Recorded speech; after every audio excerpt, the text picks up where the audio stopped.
Welcome to Luminescence, Common Sense Spirituality, a show designed to share spiritual insights with you so that you can comprehend the universe and how it functions.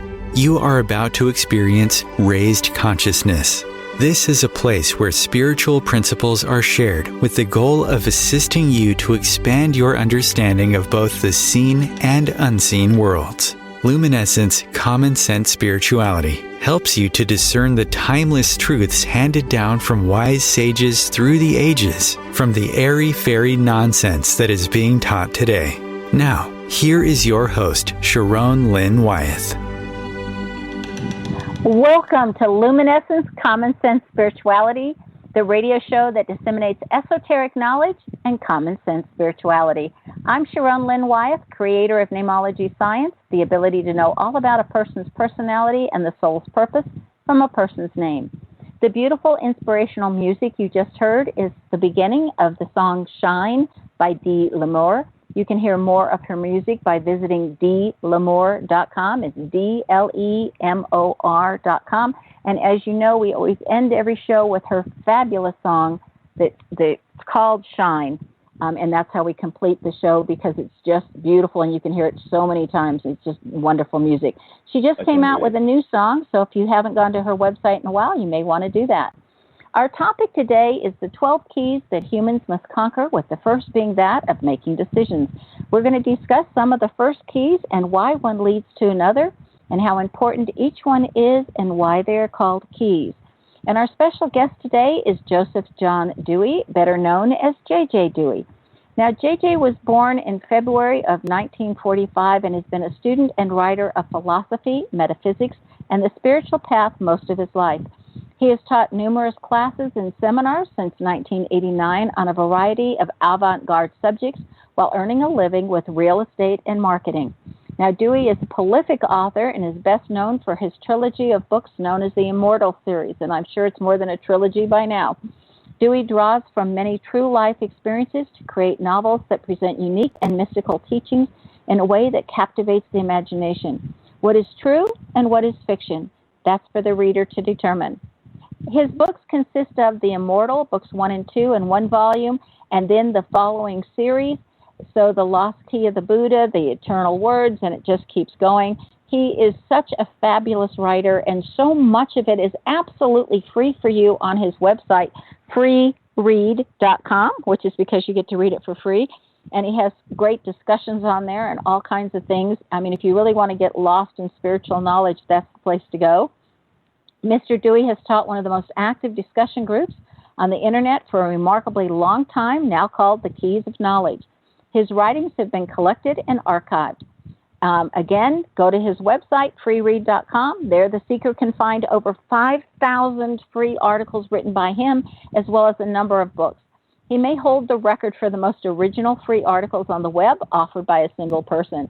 These are not the ramblings of a blogger talking about trivial matters, but these are really insights on life-changing philosophy. They're just incredible, and we feel so honored that JJ has joined us today. So welcome to the program, JJ. Well, thanks. After that build-up, I'm interested in hearing myself here. Well, I was going to say, it's been a long time since we've met, years and years ago now, and I have learned so much from you. I just am so appreciative, and the number of people I tell about you is just remarkable. I think a day doesn't go by where I'm not saying to somebody, you need to start with the Immortal and just keep reading. So talk to us about how you started these books and how they came to you. What motivated you? Well, my motivation was just to take the truths that I know and put them in a format that people would find interesting. And my Immortal series is composed of both true events and fictionalized events. And so I don't tell the readers what is what because I like to make a mystery behind it. So when people read it, they will think, boy, did this really happen to him or not? And some of them happen pretty much the way that it's presented, and some of them are fictionalized to make the story move along and make it more interesting. So people are often quite perplexed about what is what, but the teachings themselves are true to the best of my knowledge. Well, and your knowledge is so incredibly extensive. The only one, for the listeners out here that know of Dr. Eugene Whitworth that wrote 9 Faces of Christ, he had that kind of extensive knowledge. And other than him and yourself, JJ, I've never met somebody that had that volume of knowledge that you do. Well, thank you for the compliment. Yeah, it's just amazing. So talk to us about The Immortal, that first book, and give us an overall view of it and lead us into that first key of knowledge, if you would. Well, in the first key of knowledge, the lead character meets John the Revelator, who has received the promise from Jesus in the Bible that he would not die. And there's a legend going around that he's still roaming the earth somewhere. And the book talks about the lead character meeting him and teaching him and telling him that there are 12 keys of knowledge, also 12 keys of understanding, and 12 keys of eternal life. And the time has arrived to present the 12 keys of knowledge. And so he begins with the first key. And the questions around the first key is, who or what am I? And he asks these questions, and the answer is never seems to be the right answer, and then he gives more clues until finally the right answer is arrived at. And what's interesting is the readers that read alone don't get the right answer either until the end of book 1, or the beginning of book 2, actually. And so it keeps people involved. And the questions go around, well, what am I? Am I a body or not? That's the first thing to deal with. And we are not our bodies. And our bodies are just a vehicle. A little bit like you may identify a lot with your car because maybe you've got a really nice car and you really like it a lot. So it's almost like the car and you are one, but it's not. The car is really separate from yourself. And the same thing with us and our bodies. We are not our bodies, and that's the first thing that's established there. The second thing is, well, are we our feelings then? And our feelings is similar in that it's feelings. Our feelings are a construct, and they are not us. They are something we use. Just like we use our body, we also use our feelings. And our feelings are a vehicle for us to accomplish certain things and to experience certain things. Now, the same thing with our thoughts. Now, there's 2 levels of thinking. There's lower thinking, lower mind, and higher mind. Now, when we talk about mind, most people think of the lower mind, and we're definitely not our lower minds. And so anyway, as it progresses, the question keeps asking, he keeps asking, no, that's not what we are because of this. What are we? And of course, eventually we say spirit. Well, what do you mean by spirit? What does that mean? And the lead character, the character in the book couldn't answer that. He couldn't answer what spirit was. And so he keeps asking more questions and giving more hints. Well, what are we? If we aren't our bodies, if we aren't our feelings, if we aren't our minds, if you don't even know what spirit is, then what are we?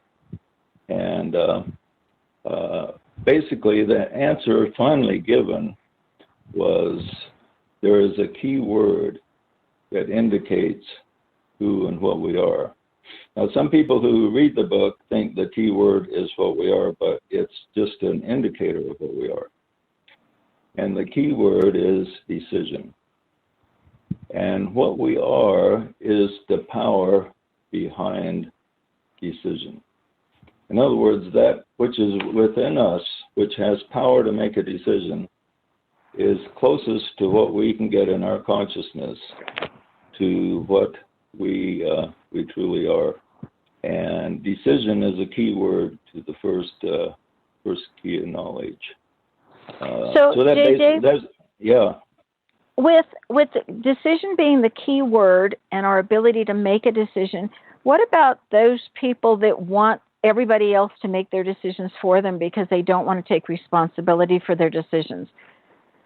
Yeah, then they're not being who they are. Then they're not being who they are. We need to recognize who we are, that we have power to make decisions.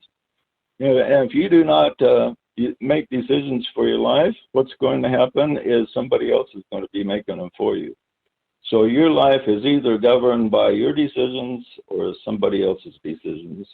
And when you reach a degree of enlightenment, they will be your decisions. Because you are decision. You are the power of decision. And when you reach a sense of that power, then you become a decision maker. But many people go through their life not making hardly any decisions on their own. They go by, they're, say, a Catholic or a Mormon because their parents were, and they never really made a decision about it. They were just born that way, you know.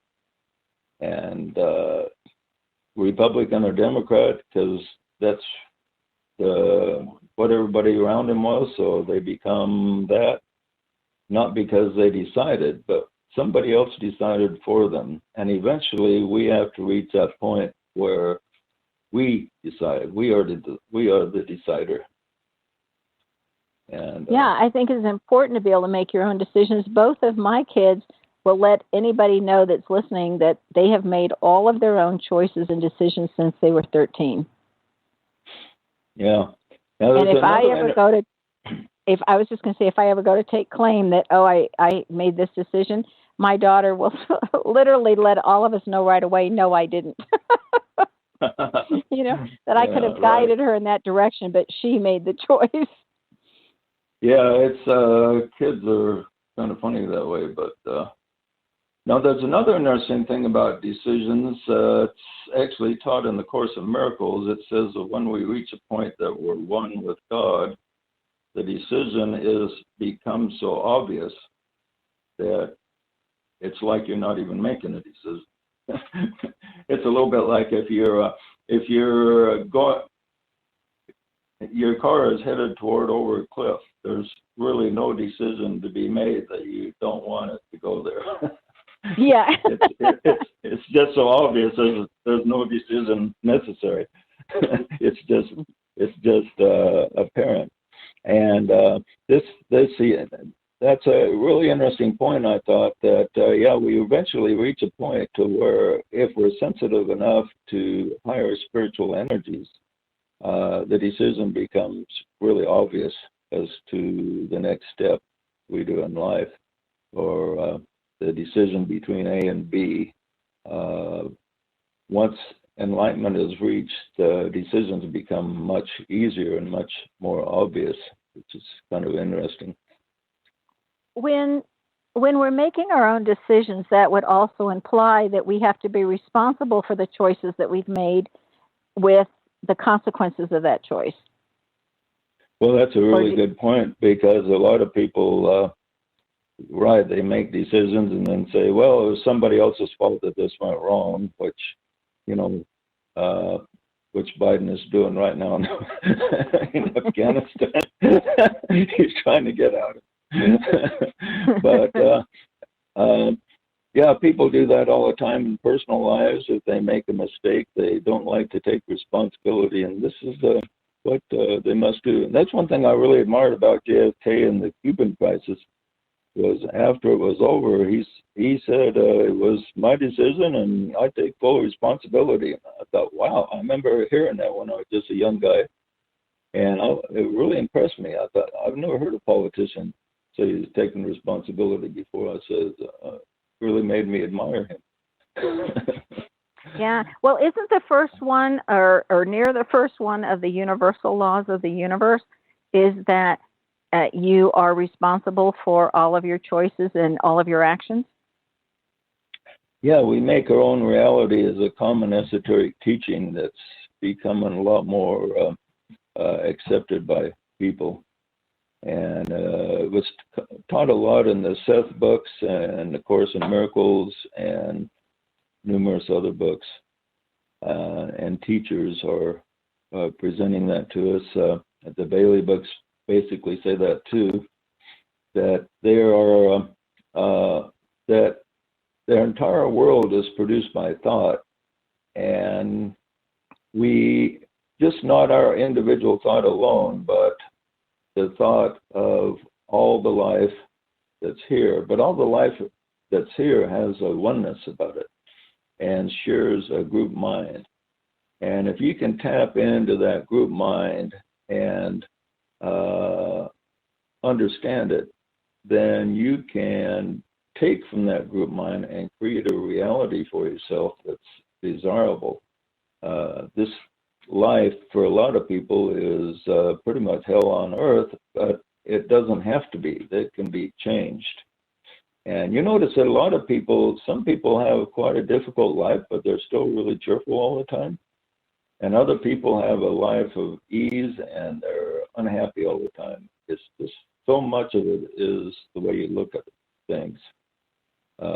Somebody's perspective on what happened or the benefits of it. I always think when something that I would consider unpleasant had happened, I always think, okay, universe, help me see the silver lining. Why would I have created this in my world? Yeah, I know you had an accident a while back, and you just acted like everything was still cool. You didn't really put any emphasis on it at all. So I think I just look at those as thank you. Those are just inconveniences. And what he's referring to, everyone, is I have a titanium arm. I splintered all my bones, and I had to learn how to use my hand and everything else again. Anyway, that's a good lead in to our first commercial break, and we will be right back to find out more about the keys right after this. Stay tuned.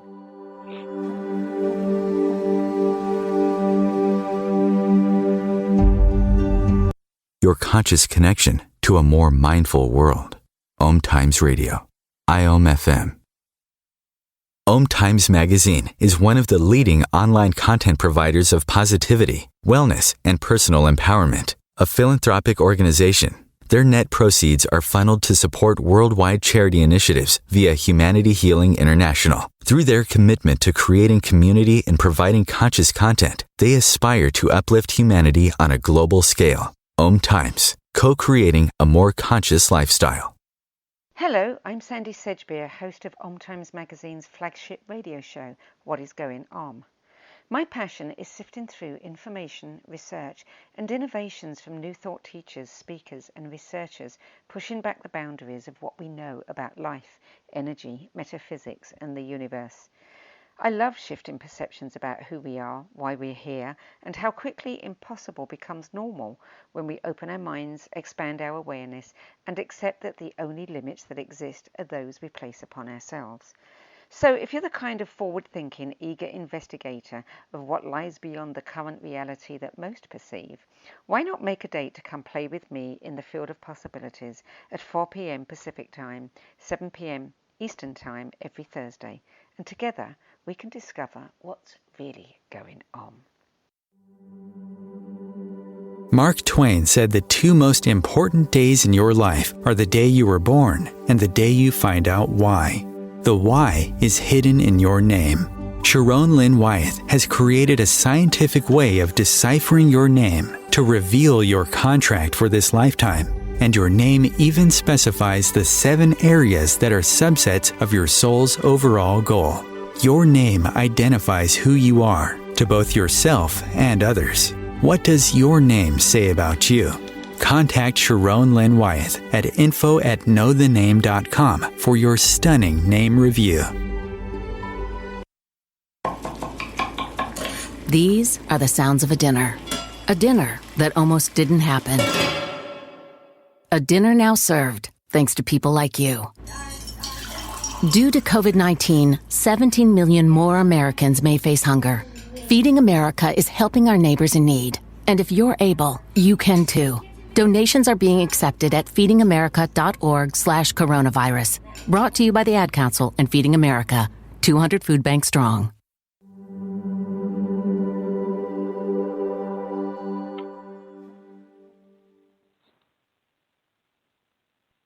Welcome back to Luminescence. You're with Sharon Lynn Wyeth, and our special guest today is J.J. Dewey. Now, if you're just joining us, we were talking about the keys of knowledge, and we've discussed the first one, which was decision. Before we jump into the second one, J.J., I'm curious that you said with the oneness that we are creating, and yet we create our own reality, would it be conducive to say we co-create our reality, since we are creating distortions with other people and non-distortions with other people, since it's a group effort, even though we're making decisions and creating our part, but it's really a co-creation? What are your thoughts on that? I think we need to look at it like circles. Within your sphere of influence, there's a circle where you have pretty much complete power. Okay? Then other people have circles and they overlap with yours. And that overlapping has to be taken in consideration. And then there's the overlap of everybody all together producing the group mind that has to be taken into consideration. So we have to look at these overlaps and take them into consideration. But the most important thing is what's within our direct power. So we need to look at that, like what job you're going to take that's 100% under your decision. Who you marry, that's 100% your decision, and so on. But whether or not, say, we withdraw from the war in Afghanistan or not, you don't have much power over that, but you do have a tiny bit of influence. But to understand that, you have to tap into the group mind and see what's going on there and how it can be influenced.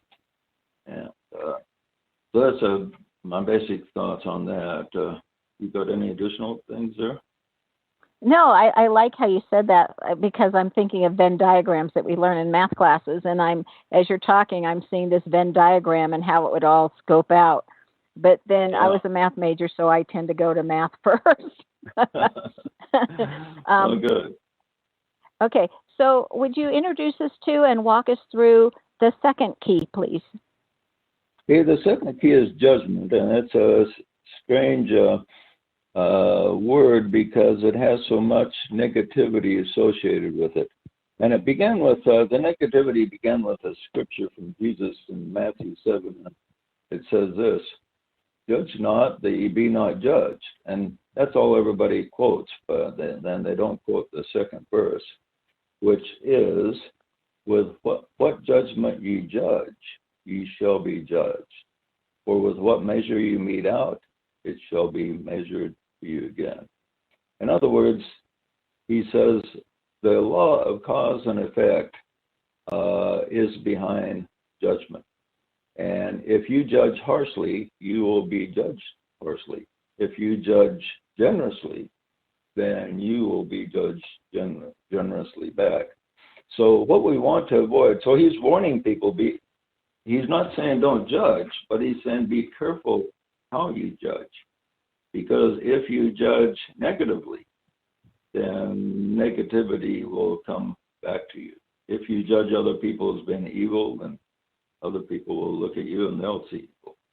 And so we must judge correctly. But a lot of New Age teachings are out there that saying judgment is horrible, we should never judge at all, period. But they don't take into consideration that we make hundreds of judgments each day. You judge what time you're going to get out of bed. You judge how long you're going to be in the shower. You judge how you're going to make up your face. You judge your when you're going to get in your car and drive off. And you make judgments about steering right and left as you're going down the road. So judgments is impossible to eliminate from life. And so just making the flat out statement that judgment bad is not in harmony with the scripture at all. And so almost with any quality or aspect that's out there, there's a positive and negative to it. And the same thing with judgment. There's negative judgments, and this is what Jesus was trying to discourage people from, is negative judgment. And then there's positive judgments. And even in just regular human speech, we have, well, that guy's got good judgment. You know, he started this business and he made the right decisions and he made good judgments and he was successful. And people recognize that there is a good quality judgment. Now, what the key is involved in with judgment is goes a little bit beyond the normal thinking, in the fact that the correct judgment, when you're given two alternatives, there is rarely a black and white decision to be made. But everybody is lazy, and people want to go by a black and white decision.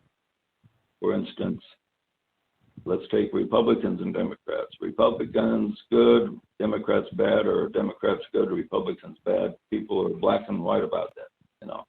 Whereas the true judgment is there's qualities in both that may be desirable. And to find the truth, and the person has to follow what is called the lost key of the Buddha. And the lost key of the Buddha was found when he was doing his meditation under the Bodhi tree. And he went from one extreme to another in life. He was born into riches. And he had such riches that his father did not want him to be exposed to any negativity. So he only allowed his son to be exposed to positive things, joyous things, good things.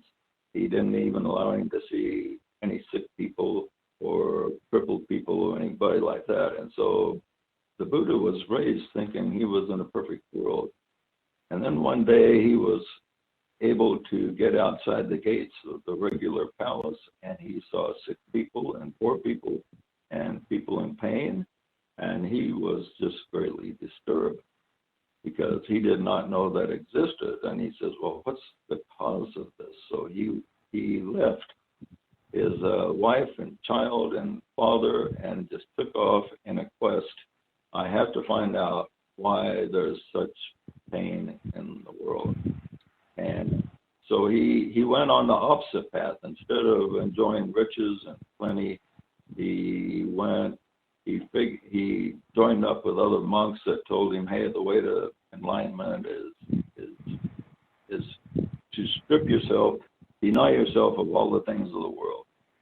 So he was denied himself of everything, hardly ate anything. Finally, he was down to eating 2 grains of rice a day and was just about to starve to death. And he was sitting under this Bodhi tree in meditation thinking, what is the key to understanding life and making the right decisions? And as he was contemplating this, a band, musical group was walking by, and they were saying basically that they were singing this song saying that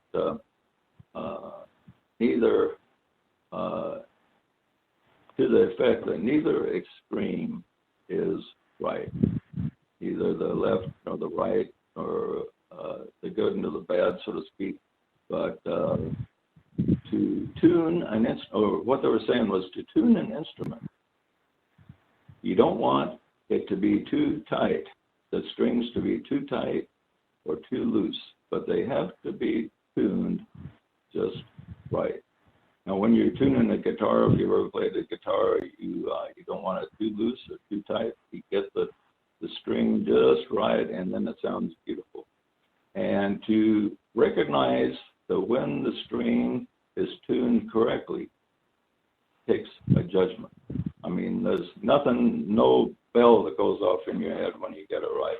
You just tune it up and down until you get it just right, and then you make a judgment. Make a judgment.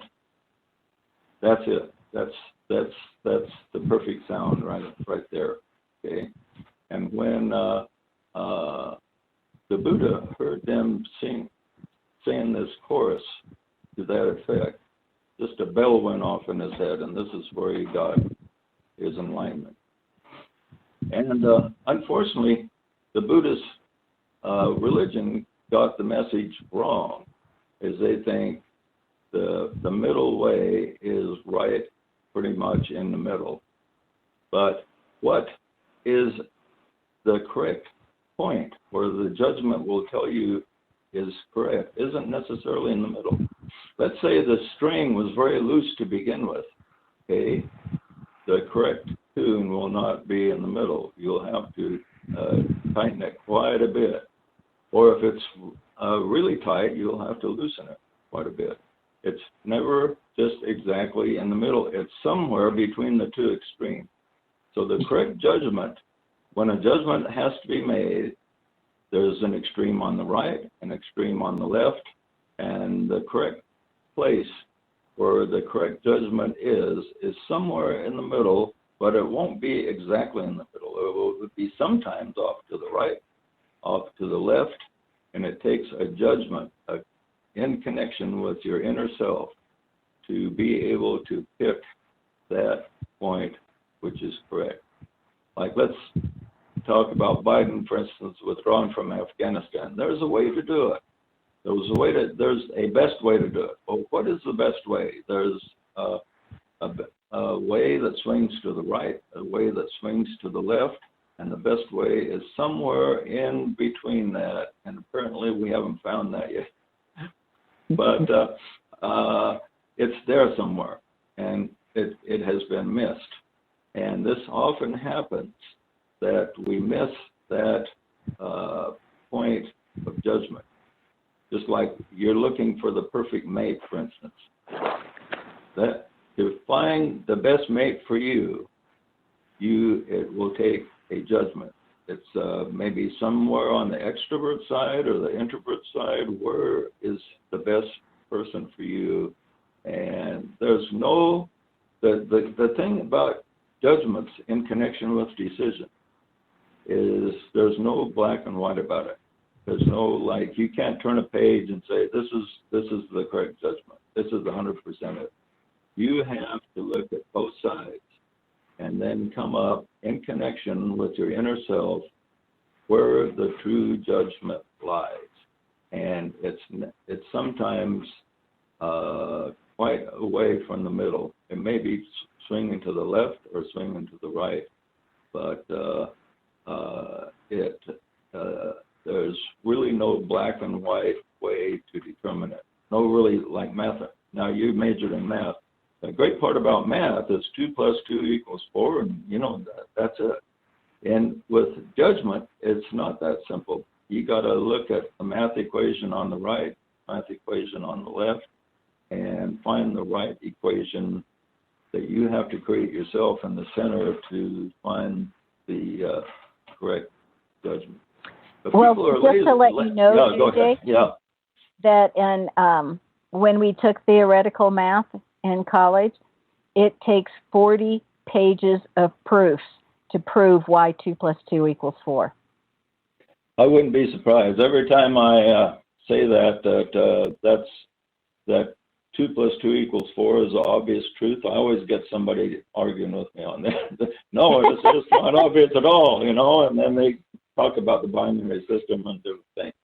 And it's just like another language, though. It's just like saying yes in French. You say it in a different word, but it still means the same thing. And 2 + 2 in binary is still 2 + 2. Yeah, it's still 4. It's still 4. Just to prove it takes a lot of pages of work. Anyway, keep going. I think the easiest way to prove it is take 2 apples plus 2 apples and then show that it's 4 apples and then ask the guy, now range these apples in any other way so it's not 4 apples. Yeah, I wish my professors would have accepted that. Yeah, some people are just contrary and will argue with you to be arguing. But yeah, I think most mathematicians will agree that 2 plus 2 equals 4, but you could argue it different ways. But it's well, I think all interesting. mathematicians would. It's just that and able to prove it by mathematical theory, you would not think it would be that hard or that long. It's just amazing. I mean, it's an eye-opener in itself. Yeah, it's an eye-opener how people like to make the simple complex. Yes. And this is the problem with a lot of really intelligent people, is they will take the simple and they will make it complex. Whereas, this is where Jesus had an interesting teaching about to enter the kingdom of heaven, you must become as a little child. Because it's like if you wanted to teach a new principle in math that was simple, and you taught it to the most educated mathematician on the planet, he would probably find all kinds of things wrong with it. Whereas if you teach it to a child, he'd say, yeah, that makes sense. But yeah, amazing. Okay, any other questions on judgment? Well, I think we've done a good conclusion. I love how you explained it, and that leads us right into the 3rd key, which we'll get to right after this next break. Stay tuned, and we will be right back with Luminescence.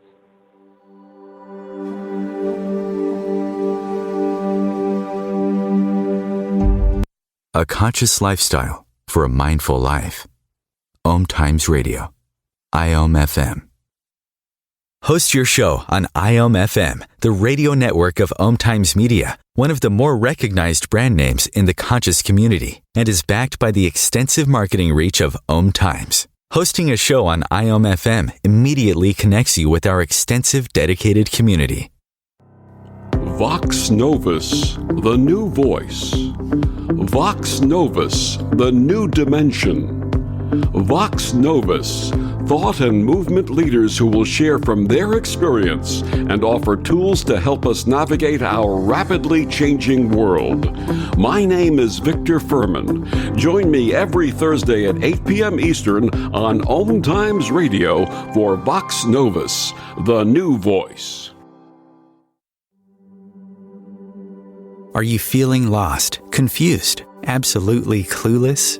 No way out, over, under, or through?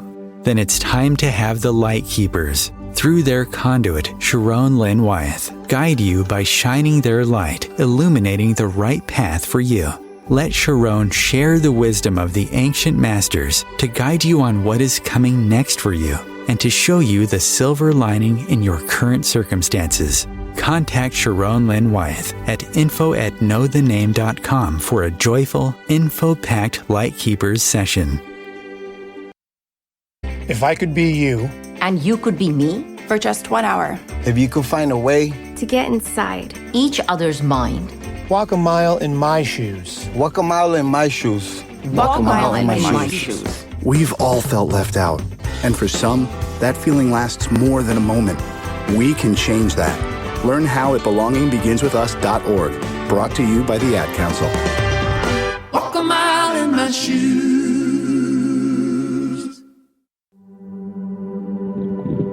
Well, welcome back to Luminescence, Common Sense Spirituality. You're with Lynn Wyeth, and our special guest today is J.J. Dewey.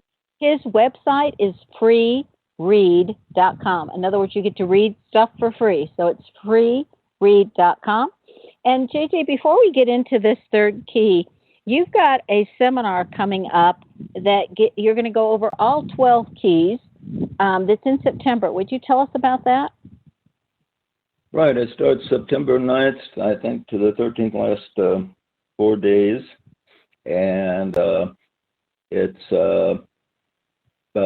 we charge about $2.99 per person, or somewhere around there, $5.99, I think, for 2 people. And that includes lodgings and the seminar. for a 4-day period, and we're going to go over these the 12 keys. Now, I've revealed 7 of the keys so far, and so because of COVID and everything, and people have to make an extra effort, I thought I'd throw in the additional 5 keys during the seminar to give them a little reward for showing up. But it's on my, if they want to go to the Keys of Knowledge, which is our Facebook group, I have it highlighted there, and I also have it on my web page. I'll make it the main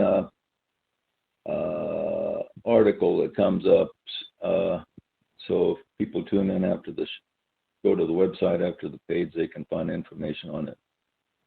Great. I mean, I have gone to many of your seminars. I always do when I can, when it fits in my schedule. I am just thinking this one is going to be the top one yet. I am so excited for you that you're revealing all 12, and I'm sure that everybody wants to know. Anybody that's ever read any of your books. Now, if they want to find your books, where's the best place? Do you recommend Amazon? Do you recommend your website? What's the easiest way for them to get your books? Well, they can either go to Amazon. The best way to find me on Amazon is, because if they type in Immortal, you get all kinds of books with that name coming up. But type in Dewey Immortal, and that'll bring me up. Okay, and then Dewey is Dewey. Right. Just so that everybody knows. Yeah. And then they can also order them on my website. Just go to freeread.com, and there's a place at the top that says books. They can find our books there. And okay, so when we were last talking, you were talking about releasing 5 books that you've written all at the same time. Do you have goals for then? I'm just anxious because I like to read everything you write. Yeah, right now I'm writing a book on Course in Miracles. I'm kind of involved with that, so I started editing some of my other books and got involved in writing this book. So I'm focusing on that right now. When I'm done with this book, it's called The Mysteries of the Course in Miracles, and it has information in there that I haven't seen in any other book. There's a lot of books on the Course in Miracles, but most of them are teaching how to do the lessons better, which the best place to find that is in the Course itself. But the Course gives little hints about all kinds of mysterious teachings that a lot of people aren't aware that's in there about time and space and the kingdom of heaven and different things like this that are quite mysterious. And so my next book is going to be about that. But okay, we just have a few minutes. Oh, go ahead. I was just going to say we can talk about this later, but if it would help you get those other books out faster, I'm very happy to proofread them for you, because I'm going to read them anyway. Okay, well, I'll have to send them to you if you want to. Okay, yes, yeah. I'd appreciate that, and I'll be glad to proofread them as we go through. Okay, now I want to make sure that we get all of our third one in there, just for everybody that's listening. Okay, let's go over the third and fourth quite quickly, because I'd like to cover them both briefly. Okay. The third one is right perception, and I'll just cover this briefly. But perception is never perfect to begin with, because we live in an imperfect world, and it's often called the world of illusion. And so what we're perceiving is illusion. But this illusion that we perceive, we need to perceive it fairly accurately, or we can't even know how to get out of the illusion. Because like if you're in a maze, which is illusionary, you have to be able to perceive what's going on or which direction to go in the maze to be able to get out of it.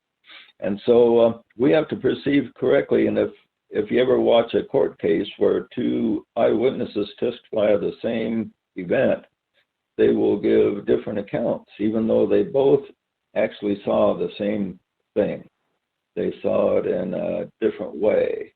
And so people just do not perceive things correctly. And the reason they don't perceive things correctly is largely because they're not honest with themselves. And so when we perceive, we need to look at what is there rather than what we feel is there. Like when there's a car accident and somebody's testifying about that, the guy whose fault it was will say, no, it wasn't really my fault, because he's not perceiving honestly. And so a person has to be to thine own self, be true, so to speak, so he can perceive honestly. And one of the greatest examples you can have of wrong perception is the game which is called Chinese checkers. You get about a dozen people in a circle, and the first guy comes up with a sentence. And it works best with a non-sensible sentence, like instead of saying like the cow jumped over the moon, which is easy to communicate, you could say the cow likes green grass or something. And then you whisper it to the guy next to you, and he whispers it to the guy next to him, and you only get one chance. If the person didn't hear right, then he has to say what he did hear to the next guy. And then when you get to the last guy, he tells everybody what he heard, and it's so far off the original that the group will just laugh. It'll be a hoot for everybody because it's so far off. And it just illustrates how perception becomes distorted so easy. And so this is one of the keys of knowledge, is to obtain correct perception. And the only way to do that is to be completely honest with yourself and to pay attention.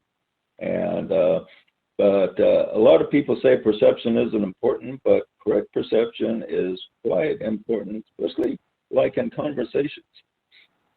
Think back to the last argument you had, and think of how often during that argument that you tried to explain something and the guy heard it differently than what you said it. Have you had that happen before?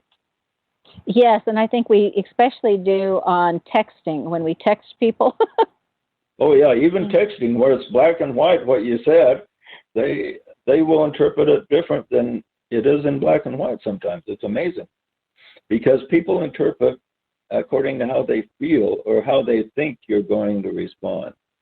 And I have quite a few arguments online with different people that try to give me bad time. And I explain them something, and they'll say, no, you believe this. And I'd say, why is he saying I believe this when he doesn't have a clue what I believe? And he's just not even trying to perceive correctly. And so people have to perceive correctly and honestly, and it's a key that can guide us to a greater level of knowledge.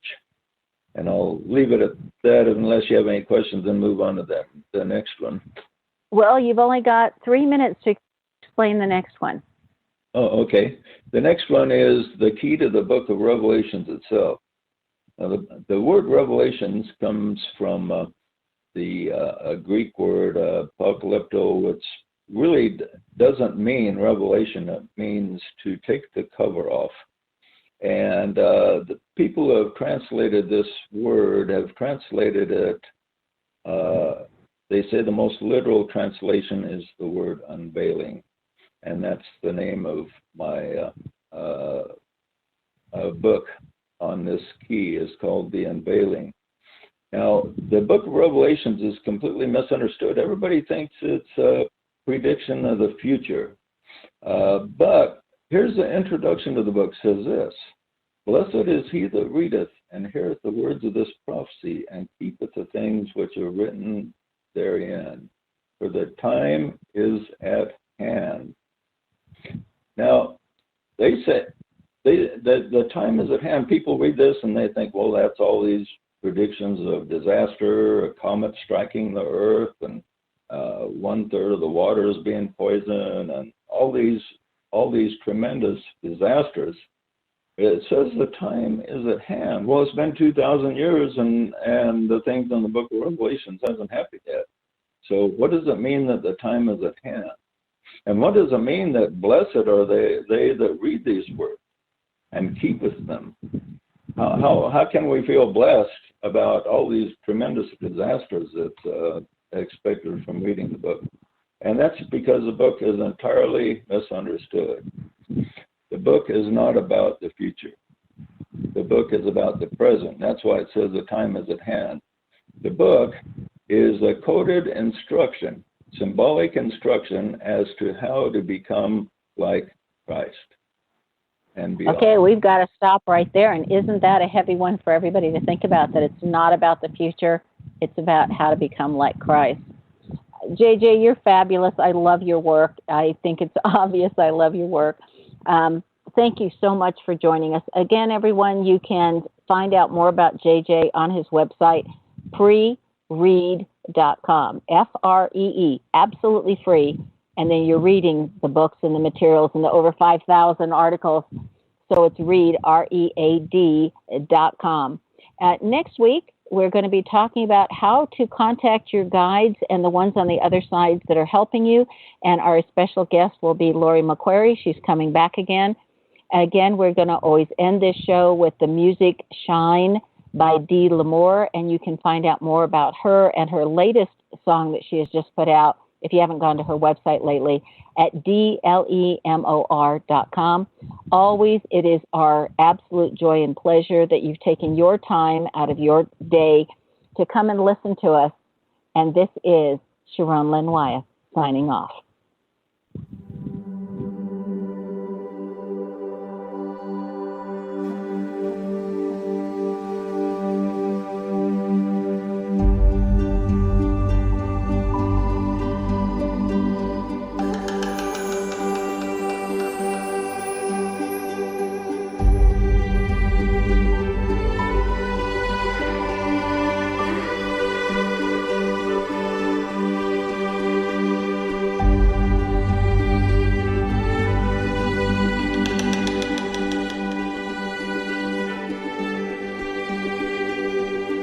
She remembers so long ago, gazing in the mirror, an image of an angel smiling back at her.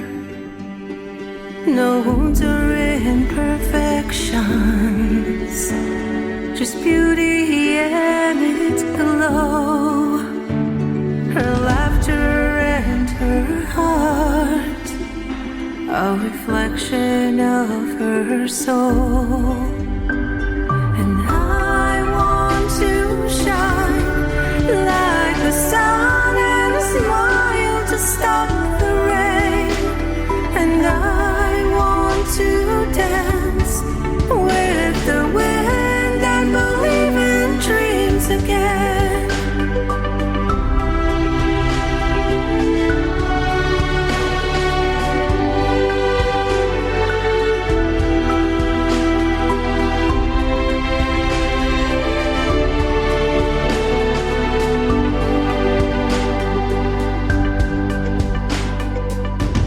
When the paintbrush of life stroke the canvas of her, the light slightly dimmed, her reflection unseen, and all that she knew